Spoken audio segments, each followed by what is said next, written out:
Budget নিয়ে দেখা গেল সাধারণ মানুষের মধ্যে মিশ্র প্রতিক্রিয়া। বেশ কিছু ওষুধের দাম কমায় তারা খুশি।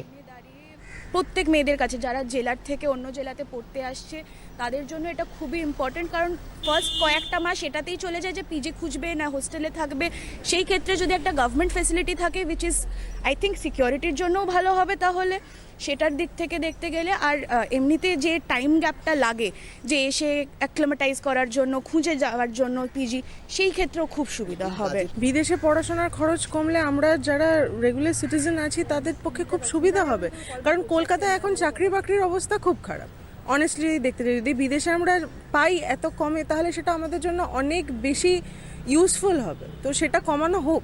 শিক্ষার জন্য পক্ষে এটা তো খুবই ভালো। এই খবরটা খুবই ভালো খবর।